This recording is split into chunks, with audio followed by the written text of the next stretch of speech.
Bonjour et bienvenue sur Tous en cuisine avec Seb. Aujourd'hui nous allons réaliser ensemble une pâtisserie portugaise.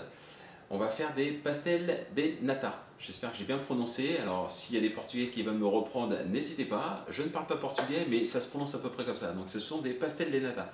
Ce sont des petits flancs portugais parfumés à la cannelle. Vous allez voir, c'est excellent. Je vous montre comment que ça se passe. Pour cette recette, il va nous falloir 250 ml d'eau. Il va nous falloir 500 ml de lait, 60 g de farine, donc la farine classique type 55. Il va nous falloir 7 jaunes d'œufs. Il va nous falloir 500 g de sucre, donc du sucre en poudre classique, un bâton de cannelle et le zeste d'un citron.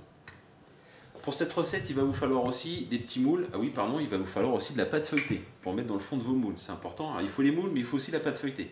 Donc là, il y a à peu près 500 g de pâte feuilletée qu'on va abaisser juste après. Il va vous falloir idéalement des petits moules comme ça. Donc ce sont des petits moules en alu qui servent à faire les pastels de nata. En France, c'est peut-être un peu compliqué d'en trouver. Alors peut-être dans les boutiques portugaises, on doit pouvoir les trouver assez facilement. Avant de me procurer ces petits moules, je le faisais dans les petits moules à cupcake en silicone. Alors, la cuisson n'est pas tout à fait identique, mais ça marche très bien quand même. La première étape, alors je ne vous ai pas précisé, mais il faut les beurrer avant.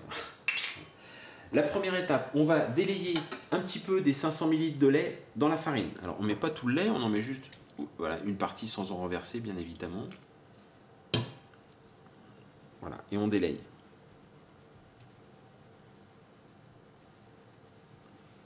Alors s'il n'y en a pas assez, on en rajoute un petit peu.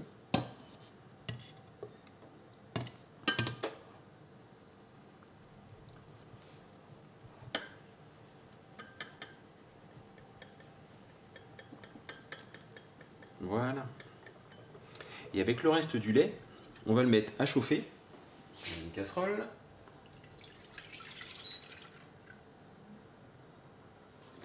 On va rajouter le bâton de cannelle et on va rajouter un zeste de citron. Alors citron de préférence, essayez de trouver un citron bio.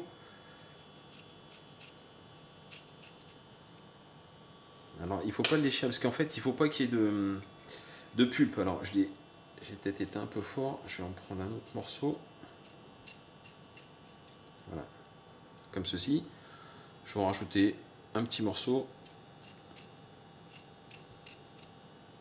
Et voilà. Et on va laisser le lait monter à l'ébullition. Donc voilà, là le lait va quasiment être en ébullition. Alors ce qu'on va faire, c'est qu'on va rajouter, on va mettre là, voilà, il est en ébullition. Alors je vais baisser un peu. On va rajouter notre préparation donc de farine et de lait.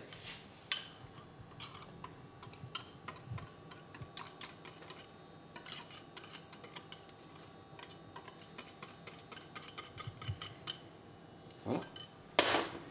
Et on va mélanger jusqu'à ce que ça épaississe. Alors ça va épaissir assez vite. Alors, je vais le faire au fouet, je préfère.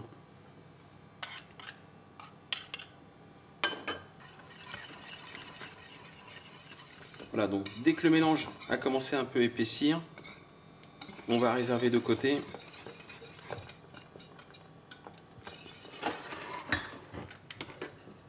On va laisser là. Hop, un petit coup de propre. Ce qu'on va faire, on va prendre les 500 g de sucre. On va mettre la casserole ici. Dans une casserole, on va rajouter les 250 ml d'eau.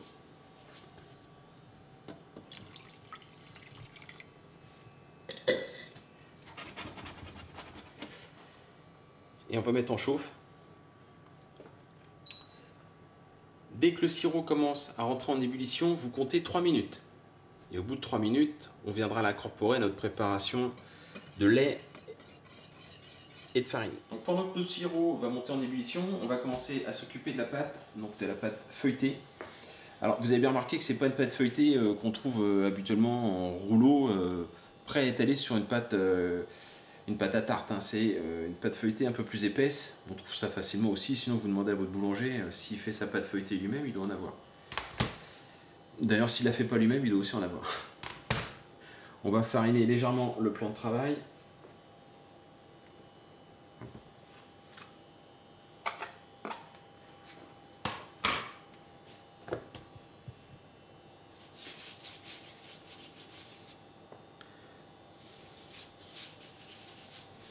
Un roule à pâtisserie, alors d'abord l'attaquer à la main.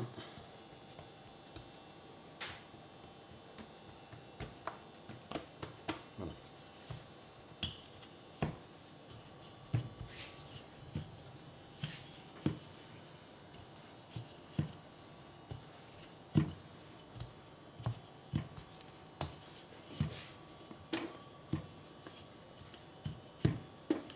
Voilà, vous la baissez pas plus, on va la laisser comme ça.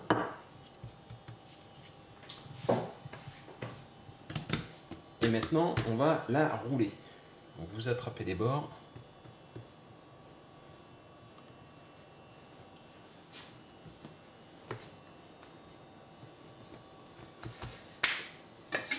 Avec un couteau. Alors, on va prendre le bord ici. Voilà. Vous allez couper à peu près sur 1 cm. Comme ceci. Je vais en faire un autre.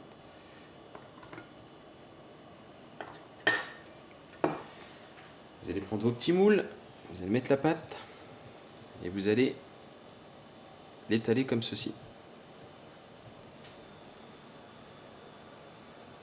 On essaie de remonter jusqu'au bord.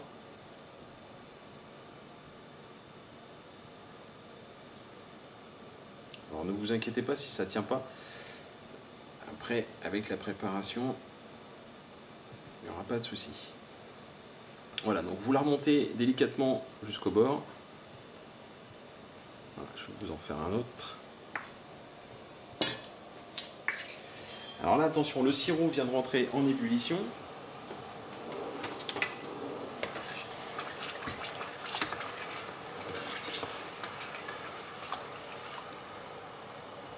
Donc quand il est en ébullition, vous comptez bien 3 minutes.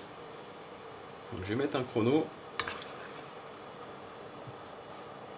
Et voilà. Donc je vous remontre le garnissage des petits moules. Vous posez votre pâte, vous l'écrasez et vous remontez sur les bords.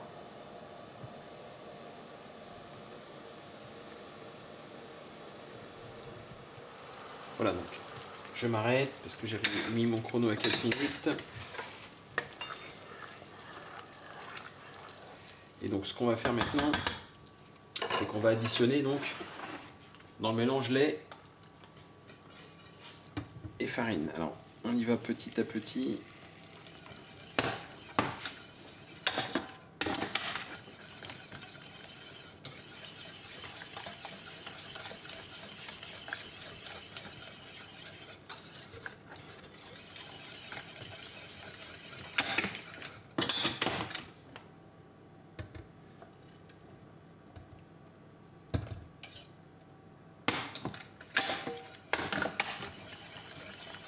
Voilà.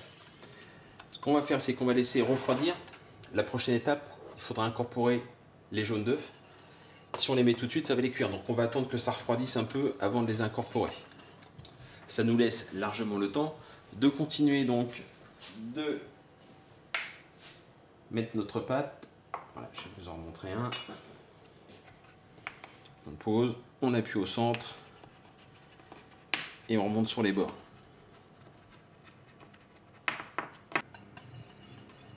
Voilà, donc on va passer maintenant la préparation qui a commencé à refroidir. On va la passer au tamis, enfin au chinois exactement, ou sur une passoire.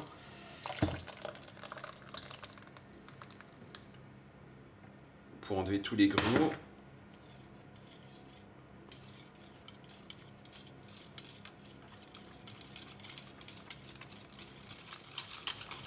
Voilà, donc on va se débarrasser des grumeaux, du bâton de cannelle.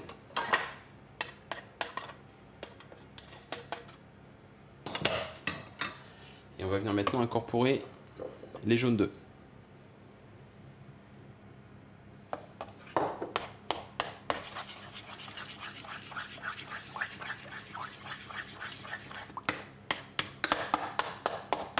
voilà. Maintenant, il n'y a plus qu'à garnir les petits moules. Alors,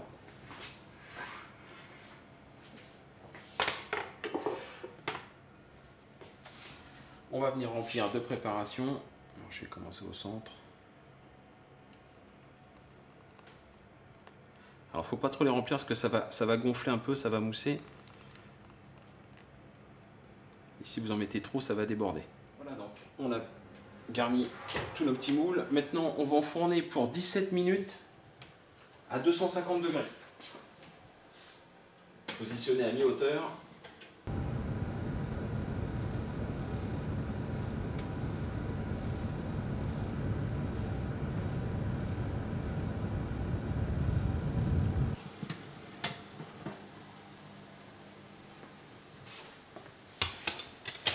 Et voilà nos pastels.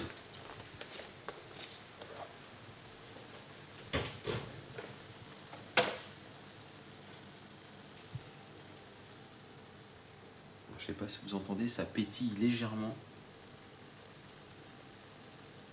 Voilà. Alors, si vous voulez les servir à la portugaise, au moment du service, vous viendrez les saupoudrer avec un petit peu de cannelle en poudre. Vous venez en saupoudrer légèrement comme ça. Ou bien avec un peu de sucre. Alors moi j'avoue que c'est déjà très sucré, mais bon, ça se fait, hein, là-bas ils le font, donc rajoute un peu de sucre. Je vous dis un peu de sucre, ou un petit peu de cannelle en poudre, ou sinon vous pouvez les manger comme ça, c'est déjà très très bon et très parfumé.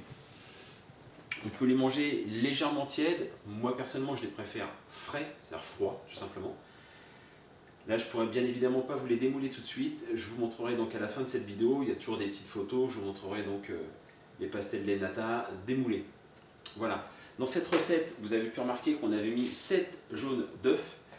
Bien évidemment, j'ai horreur de gâcher, donc les blancs, je les ai gardés. Ils sont ici d'ailleurs. Hop là, je les attrape. J'en ai isolé 4 et avec les blancs d'œufs, je vais vous proposer une autre recette. Je vais faire des financiers tout simplement avec les blancs d'œufs. Je ne jette jamais rien, j'ai horreur de ça. Voilà. Je vous remercie de me suivre sur ma chaîne YouTube Tous en cuisine avec Seb. J'espère que cette recette portugaise vous aura plu. Essayez, testez. Vous avez vu, j'ai pu en faire avec des petits moules en silicone. La cuisson n'est pas tout à fait identique avec les moules en métal, mais vous verrez, ça marche plutôt pas mal. Voilà. Je vous remercie et je vous dis à très bientôt sur Tous en cuisine avec Seb. Allez, au revoir.